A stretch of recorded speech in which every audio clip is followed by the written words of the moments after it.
Yusek, in a video message, former House Speaker Martin Romualdez says that he refused to be the fall guy on the issue of corruption and budget anomalies.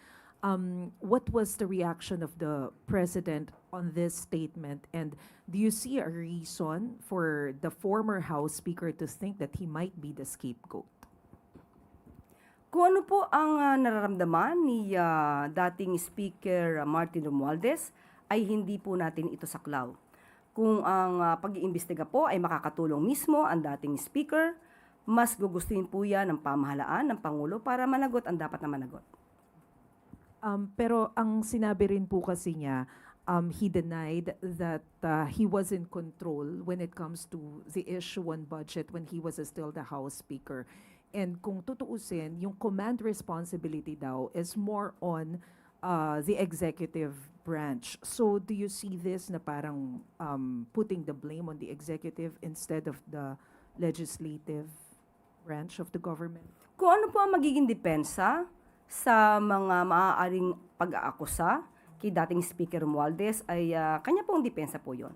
At kung sinasabi niya po na ang executive ang may command responsibility, kaya nga po nagpautos ang Pangulo. Hindi po tinulugan, walang pagka-cover up, pinaumpisahan po niya ang pag-iimbestiga.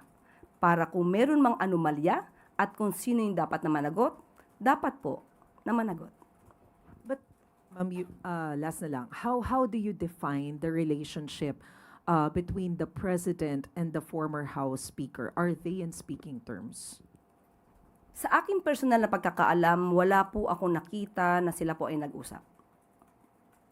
Ano pong ibig sabihin nung... Sa aking pagkakaalam, kung ako'y itatanungin nyo, wala po ako nakita nag-meet sila, nagkausap sila. Wala po. Pero paano po natin i-describe yung kanilang relationship? Are they good? Wala po ako masasabi. Hindi ko po sila nakikita nag-uusap. So, hindi ko rin po sila nakikita nagko-communicate. So, wala po ako masasabi patungkol dyan. Ma'am, may we know when was the last time the president talked to the former House Speaker? Wala rin po ako nakita. Sorry.